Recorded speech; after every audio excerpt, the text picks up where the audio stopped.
everyone, I'm Jenna Lifshen. And I'm Kat Beck. I'm Sydney Cox. I'm Desirae Skrzypinski. And we're here to set the stage for another week of Kentucky sports, all the matchups, players, and storylines you actually care about. And each of us will be bringing a matchup to the table, previewing one game we're watching closely, and talk our thoughts about them. And then we'll go into the Wildcat Upset Watch, where we'll look at a team that might put up a surprise performance this week. Maybe a Kentucky team looking to shock the conference, or one that's going to get shocked themselves. And we'll wrap up with Cat on the Clock, our pick of a Kentucky athlete who stood out this week. Any sport, any reason, as long as they made an impact on the blue and white. All right, let's get to it. Let's get into the hottest topic of this week. As always, Kentucky football. Now, Kentucky has not won a home game against an SEC opponent in almost 800 days. Wow. Yeah, crazy. But this week they're hosting number 17 Tennessee. Now, Tennessee is also coming off a loss. We know Texas beat Kentucky last week at home. Very tough loss. Tennessee will also be coming off a loss, obviously, to a tougher Alabama team. But this is a Kentucky team that's gotten a lot better. Their record might not show it, and the final scores might not show it, but they're getting a lot better, especially when we talk about Cutter Boley. He's improved so much. Last week, putting up 258 yards in the air. He was using his legs a lot, had that rushing touchdown. He's improved a lot. I think we're starting to see him grow into a leader and just taking over that QB1 spot really well. And I hope to see him do a lot more against this Tennessee defense, but who knows? Tennessee's defense are really, really good, as every SEC defense is. But I'm curious to think what y'all have to say about them. I think Cutter Boley's confidence has grown drastically since his first time on the field. He's definitely turning into a key player for the team and not something we all expected from him at the beginning of the season. To be honest, with our football team, every year I have low expectations. So especially watching last week's game, I was pretty impressed with the improvement that they've showed over this season. And I honestly think last game, and I'm no football aficionado, but I think last game it was largely Mark Stoops' plays that hurt the offense a lot for UK. So this should be an exciting game. I'm excited to see what their offense can do because their defense has been solid all season, but excited to see how their offense is growing, especially with like players like Ty Bryant and what they're doing. Yeah, Sydney, I mean, like you were saying, when we look at the box score, Kentucky outplayed Texas in almost every single margin. Kentucky should have won that game and won that game by a lot. And that's when you have to start looking at the coaching and that play calling. This is a Texas team with the best rush defense in the country, one of the best in the country. And we're running, rush plays right up the gut, and it's not working, and it doesn't work the first, second, third, fourth, or fifth time, and then in overtime we decide to run it. Yeah. Why not try it again? And of course it doesn't work, and that's how you end up losing the game. So very questionable calling, whether that's Mark Stoops or Bush Hamden. It's a bad call, period. It shouldn't have been run, especially as Cutter Boley was finally connecting with his receivers, which we really haven't seen all year. Yeah. I think when we break down these awful play calls, we need to root it back to who's calling these plays. And that brings back to the 12-year coach, Mark Stoops. And I think when you look at it, we just need to give the players maybe a little bit more control of the plays and a little bit more of a voice with Stoops because I think we're not really seeing any change. And it's been 12 long, long years of no change. Yeah, absolutely. And I think we know Stoops. He's done such amazing things for this program. Kentucky football was point blank terrible before he got there, and he really brought them to this standard, but it's no longer standard he seems to be able to meet, and that's when you have to start to wonder, has he outgrown his contract and outgrown his time with Kentucky football? Yeah. He's developing great players. I mean, Cutter has grown drastically since the season started. I just wonder where the disconnect is when it comes from those practices to then stepping on the field for a game. Well, it'll sure be interesting to see how Kentucky plays against this Tennessee team. Are they going to be finally able to flip the script? Who knows? Mark Stoops hasn't beat Tennessee very often in recent years. Obviously, rivalry matchup, it's a big one. But you can't help but think with their track record, especially at home, especially against conference opponents, that this game won't be in Kentucky's favor. But let's talk about a more better team, not only on campus, but one of the best teams in the country with number 3, Kentucky volleyball. Yeah. Kentucky volleyball is coming out this weekend to play Mississippi State on Friday. They've played 10 times and beat them every single time, so it's looking pretty good for Kentucky. Their stats are looking pretty fire this season so far. They're second in the NCAA with kills per set, and they're fourth in the SEC for hitting, and they're playing Mississippi State, who's got pretty good defense, and they're looking pretty good with that. But I'm curious to see what you guys think about the upcoming match. Yeah, I think, obviously we will see Brooklyn DeLay be a huge person on the court during that game. I mean, she is an insane hitter. I would go to say legacy. I mean, I think she's great. She's been so strong for UK for the past 2 seasons. So I think UK is looking good for that matchup. Yeah, absolutely. I think volleyball, Kentucky's kind of a volleyball school if you really think about it. They're going for their 9th straight SEC title, I believe. Definitely a national championship contender. They're so good on all fronts, and they even have freshmen like Cassie O'Brien coming in and playing at the highest level, playing better than majority of the players in the country. It's really incredible the talent this team has and how well they are playing consistently. You just have to think that this is possibly the best program on campus besides, of course, the basketballs. Of course. And they've also said that they are looking to be a contender in the national, which I don't believe that they said that last season. They were like, we have our eyes set on not only taking the SEC again, but being a contender nationally. I think they can do it too. I think, again, Brooklyn DeLay, she's killing it. She just set the record for a 4-set match with 30 kills for Georgia, and that's insane. So she's on top of the world right now, and I think their entire roster is just killing it. Well, that's all I hear about Kentucky volleyball for now. We're going to touch more on them later, but let's move on to soccer. I heard they're killing it this season. Yeah, they're looking really good, especially comparatively to the last few seasons for UK, specifically men's soccer. We have a rivalry match on Sunday the 26th against number 10 West Virginia. UK is currently ranked number 25. They're tied with California Baptist. So it should be a good game. Shockingly, West Virginia is usually a very good team, but at home, UK is 3-0 against West Virginia. So I think it's going to be a really good matchup, and UK is looking really good. I'd say that their defense is their strongest point, and I think that they could hold West Virginia back pretty well. So that would be my matchup of the week for sure, and one to watch because West Virginia's only beat UK once, home and away. So historically, even if UK is ranked lower, they've got a good shot. Yeah, and I think, what was it, coming off of an 11-game home game streak for a while, and they've just lost it. I think they're going to be eager to come back and earn their spot back. Yeah.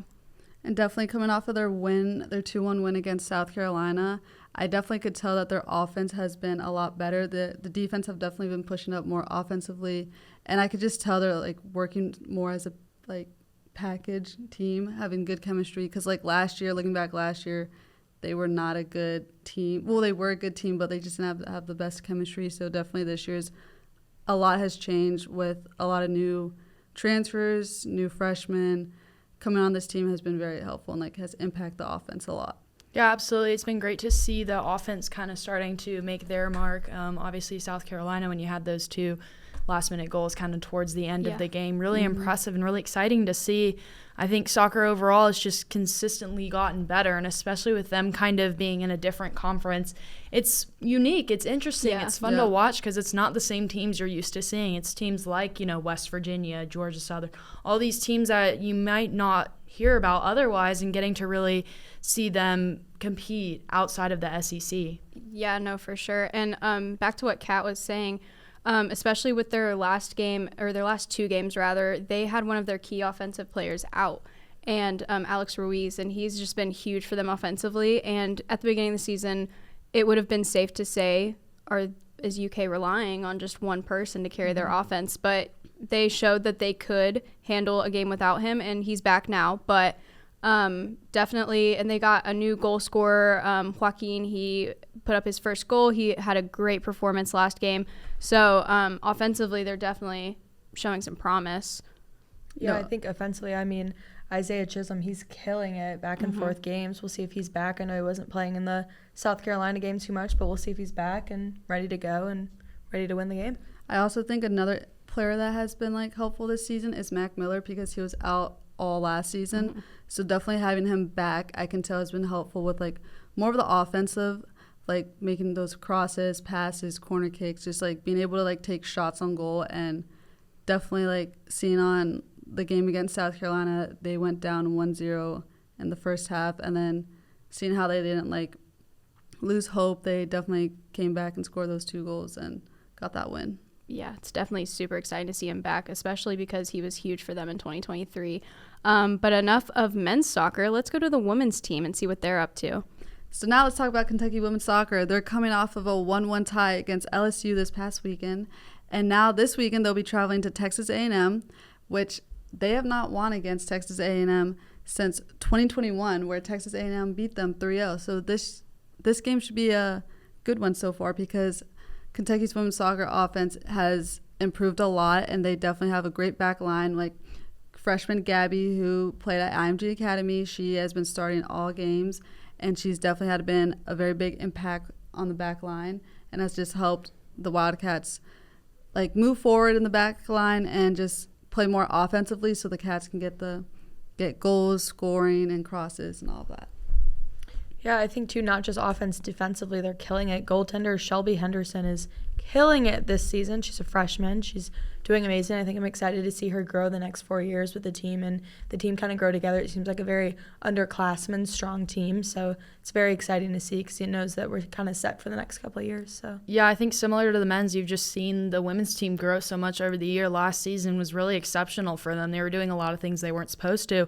And it's carried over this season. We've seen them upset so many teams. You constantly see it in the headlines. Yeah. And you have to start wondering, is it an upset anymore? Or is Kentucky just that good that they're able to compete against the best? Yeah, I mean, defensively, like you guys were talking about, I mean, they've had 113 shots on goal. They've only allowed 52 this season, which is a crazy number because something so great about soccer is that it's pretty equal. Usually it's back and forth and usually equal opportunities. I mean, if you look at the men's stat lines, I don't remember the specific numbers, but I think they're like 124 shots on goal allowed, 123, and like it's a crazy number to look at, honestly, about how good their defense is. And definitely what you said, Des, how they're a young team, that is true because mostly their starting 11 are usually, well, like right now it's like sophomores and freshmen. And seeing them like being able to like have a big upset on South Carolina last weekend 3-2 has just definitely shown that like they're like kind of the underdogs and people like look them, but then realizing how much they have improved and like being a young team, they're definitely have been a lot better. Yeah, and I really think that's a testament to coaching as well, when you're able to develop players when they're so young and just be able to have them take a leadership role, because I think that's sometimes the hardest part about, being on the field so often in any sport really is when you have to start taking a leadership role when you're out there for so long, and it's really hard when you're a young player feeling like you have the authority and are kind of allowed to be in charge. So it's really incredible to see the coaching staff be able to develop these girls when they're so young, and now they're benefiting off of it so much because they're being really successful. Yeah, I think something that a lot of people know about college sports is that transferring is everywhere. I mean, so many rosters are just full of transfers. And then you look at like the women's soccer team and they can retain players pretty well. Yeah. And I think that's, like you were saying, a testament to the coaching. I mean, Catherine Truitt, she's from Lexington and she just got her first collegiate goal as a junior. And so like looking at that, like, I mean, Troy Fabiano has a great coaching staff behind him, keeping the girls there. And then also back to Jenna, what you were saying, I don't understand how a team can be underrated every single season but continue to shock. Like, it doesn't make sense in my mind, at least. It's crazy. Yeah, I would agree. I just think having coaches like what you said being so dominant and creating such a positive environment that the seniors can really like help the freshmen through everything. Like Sophia Harlan, Catherine Rapp, they're killing it with being such good mentors. And I think as long as the freshmen can keep up what they have now, it shouldn't be upsets anymore. They should just be expected. Yeah, and I definitely think, going off of what you said, Des, about like how the team has just been like very helpful and impacting on like the younger girls. Definitely Sydney and Tanner, they're both sophomores. Like they both start. They have definitely, I can tell, like have matured in that like trying to take that leadership role over the freshmen. And like I can't even imagine how like Gabby feels just as a freshman, like starting back line. Like I feel like she definitely has a lot of pressure going on because defense is not an easy like position at all, especially in soccer, because everyone thinks it's your fault, which it's not. So she's definitely been playing really well and just like she has like that mature role in like defense. All right, we're heading into our Wildcat upset watch, and Des, I want to start with you because you just talked so highly of that Kentucky volleyball program, and now you're saying Mississippi State's going to upset them. Yes. I think that this is going to be the biggest upset in Kentucky versus Mississippi State volleyball. We've beat them 10 years in a row now, but I think Mississippi State's going to come back. They have the 4th best ranked blocking in their division, and I think if they can lead with blocking and hold it stiff, they might show Kentucky that they're in for the game and get in Kentucky's head, because I don't think Kentucky's going into this game thinking that there's a chance they could lose. And I think if this blocking stays up, there's a great chance that we come for it. I think Kentucky's very strong offensively, but when you're facing a team that's that good at blocking, your offense can't really get you very far. Your setters have to really be locked in. And I think it'd be a massive underdog story. I mean, going back to those 10 years in a row of not winning, they're coming here ready to win, and they want to, and they have the fire in them. And I think it's really easy for an underdog team to come and win when they have that fire, because I don't think Kentucky's going into this game thinking that this is going to be much of a sweat. And I think Mississippi State's going in ready to dominate. And I think both teams beat Florida this year 3-2. And Florida's a pretty good volleyball team, and I think they both beat them the same amount. They had very similar playing style. So I think looking at it from that standpoint, it'd be very interesting to see how two components that played so similar against Florida can come against each other and play that same style. And we'll see on the court who really takes it. But I'm giving this one to Mississippi State. Well, Daz, I love your passion, but you're absolutely wrong. I think Kentucky, this is the best team I have seen them have in a very long time. I think from the seniors to the freshmen to the transfers, they work so well together and cohesively. I think as a unit, they've just been dominating on all fronts. I mean, how many games in a row have they won in the SEC? Every single one of them. That's right, every single one. And I don't think it's going to be changing anytime soon. You talk about their blocking abilities, but Kentucky's the second in all of collegiate volleyball in kills per set. So they're very dominant on the offensive side. I think they'll be able to work around the blocking. I think maybe it won't be as much of a dominant game offensively and as quick as we've been seeing from Kentucky, but I don't see them falling short. I think this is a national championship caliber team, and I don't see them slowing down anytime soon. Des, I could see where you're coming from. I mean, I think you guys might be looking at it as a full upset, looking at the scoreline. I think that this is going to be an upset comparable to UK versus Texas in football. I mean, if Mississippi State can do anything to this Kentucky volleyball team, I think it's going to be considered an upset. I mean, and also, I mean, let's just go hypothetical here. If they do win, let's just say Kentucky fully relies on their offense. I mean, if they're going against such a defensive-heavy team, I just don't think that UK is going to put up the numbers that like they normally do. So I'm with Des. I think I might be a Mississippi State fan right now. I mean, I do see where you're coming from, Sydney, because Kentucky versus Auburn, that game, Kentucky lost in the second set where Auburn had more of an offensive side, and Kentucky just lost it. But at the same time, I feel like Kentucky could win this one because of the fans. Like, the fans, I feel like, has such a big impact on the players and how they play. So I feel like Kentucky will win this one, how Mississippi has not won, and Mississippi State has not won in 10 years against Kentucky. So I feel like Kentucky has this one in the bag. I'm going to argue that fan point. It's fall break. I think a lot of our fan base is going to be home, not here. I think Mississippi's ready and eager for this win. I really watched a couple of the games that they played the last couple of seasons. It kind of seems like Kentucky just goes into it with a dominance, and Mississippi kind of comes in. They're ready to lose. They don't seem very active and ready to play, but I think they're ready this year. They've been playing amazing. They've been killing it. They're fighting their way up, and well, we'll just see what happens. Well, Mississippi State might not have beaten Kentucky in 10 years, but Kat, I'm looking at this, and I'm seeing a team that Kentucky's never beaten in history. So let's hear a little bit more about women's soccer. So, in my opinion, I definitely think that Kentucky will beat Texas A&M, even though they have never beaten them before. But just seeing how Kentucky's team has just improved, and they also have a better record than Texas A&M right now. Texas A&M is seeded 5th in the SEC rankings, and we're just one above them in 4th. But I feel like we could definitely beat them. But the only downside I'm having is fans, because I feel like the fan base for Kentucky definitely helps. Well, not in football, but in soccer and all the other sports, I definitely think fans are a big impact on the athletes because they just love the cheering and just all the support and even their family and friends. So definitely having the women's team travel down to Texas, I feel like it will be a little bit of a challenge. And like I said earlier, we are a young team, but I definitely think we can get this win in the bag. I predict either a 1-0 win or either 2-1 or maybe 0-0. Who knows? We'll just have to wait and see. As we all know, I'm from Austin, so Texas A&M, I'm never going to choose them to win anything. So this is really easy for me to back you up on. But I will say heading into it, College Station, Texas A&M, it's a really hard place to play. They're just in a very small town where everyone's just obsessed with sports, and they'll show out to anything all the time. So it will be a tough environment, but like we've kind of been talking about all day, this team has improved so much, and they're playing so well, and everyone's really stepping up into their roles. And, kind of like we were saying, Sydney. I don't know why they keep becoming the underdogs in all of these games, especially Kentucky is ranked above Texas A&M, but I agree with you. I think they're going to pull off that upset. And the last time they played against each other was in 2021, where Texas did beat Kentucky 3-0. So it's been 4 years since they played each other. Yeah. So I definitely think we could definitely win this one. And since 2021, UK women's soccer is a completely different team. I'd argue that in 2022, that's whenever we saw the two best soccer programs in our college history. And so, I don't know. I think Texas A&M might back to what we were saying. I think Texas A&M might be underrating how good Kentucky is because they just haven't seen them in so long, and they've just completely changed as a program.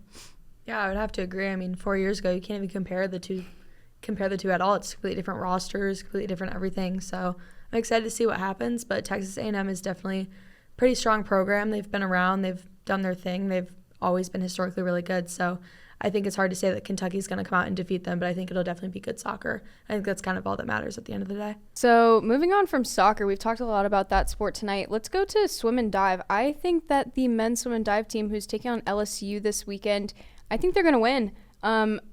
First and foremost, UK they might not be big name swim program. Sorry, guys, I can't think. But they might not be a big-name swim program, but they do have a lot of really good swimmers. I mean, Carson Hick, he is an obvious one.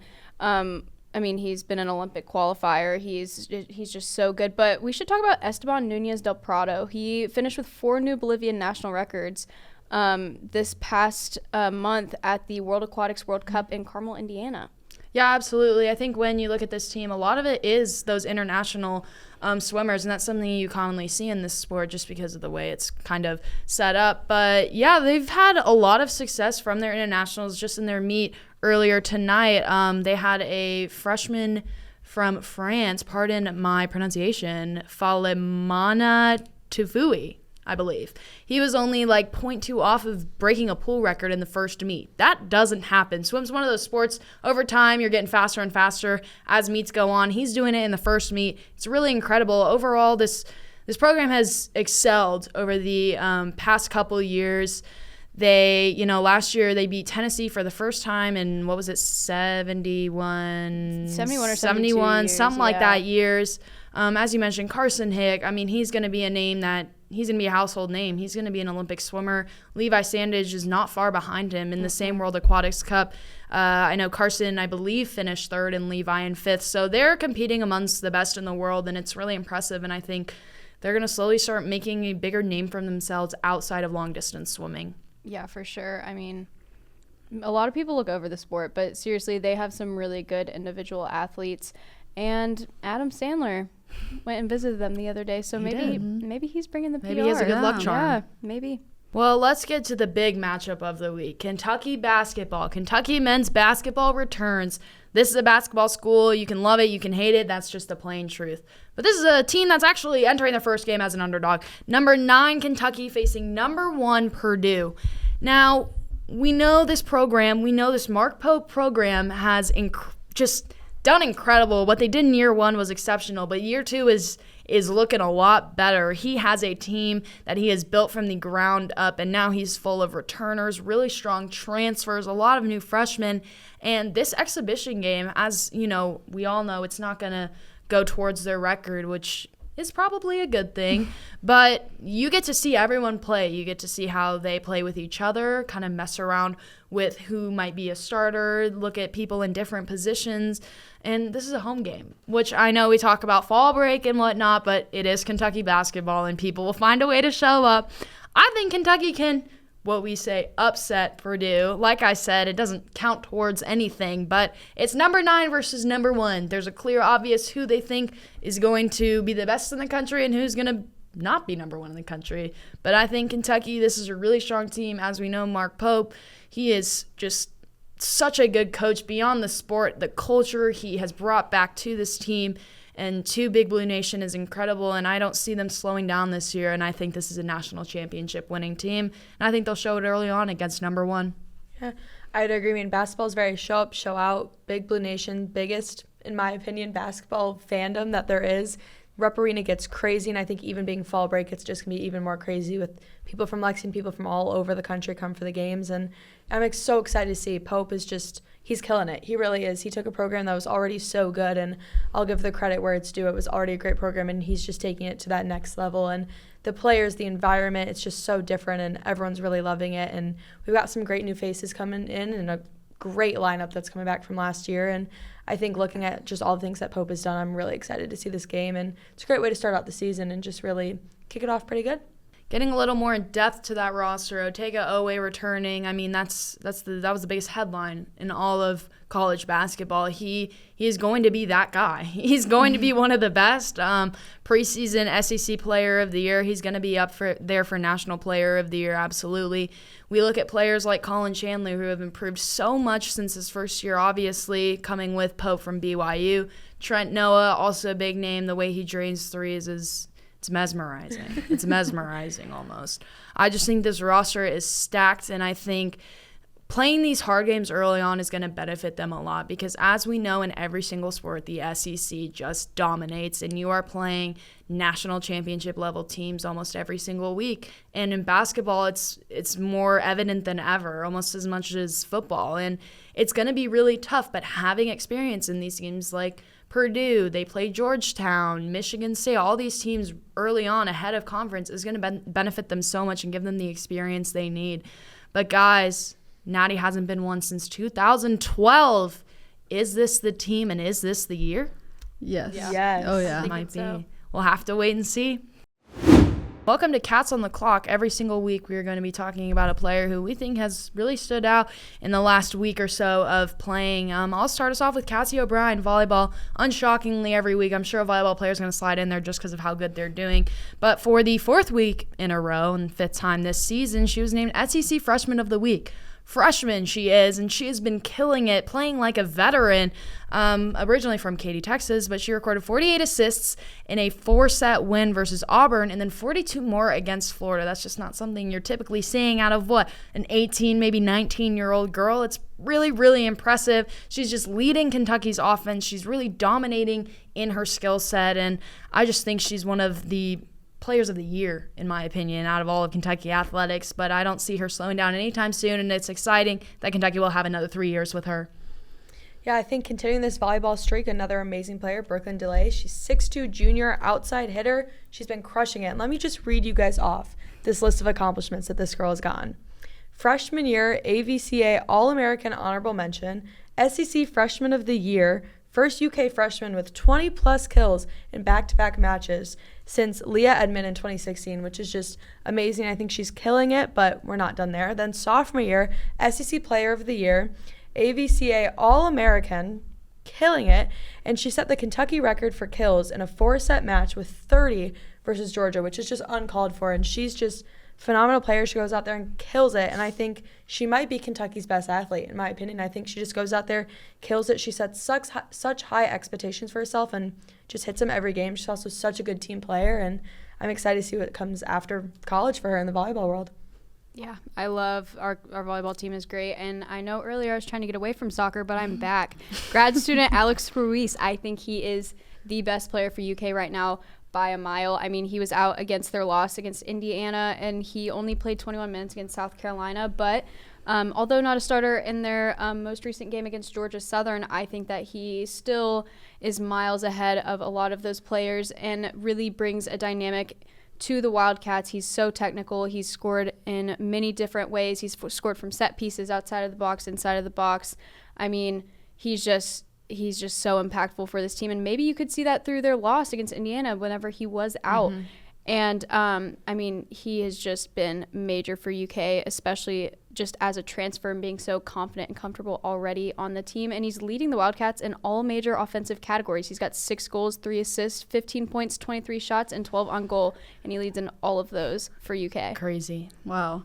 And going off of men's soccer, I'll be talking about women's soccer. 6-foot goalkeeper for the women's team, Khadijah. She's from Montreal, Canada. She's definitely been a very big impact just being a freshman goalkeeper starting, but right now she's actually playing in the 2025 FIFA U17 World Cup in Morocco, and she's going to be in Morocco till November 8th, but she has just been such a big impact, helping the defense, and just being like such a good player as a freshman. Well, that's all for this episode. We'll be back next week with fresh lineups, new hot takes, and let's be honest, probably way too much to talk about. You can catch us all of our coverage online at kykernel.com, and for any live sports updates, you can follow us on our socials at kykernelsports. Thanks again. I'm Jenna Lifshen. And I'm Kat Beck. Sydney Cox. Desirae Skrzypinski. And we thank you for joining us.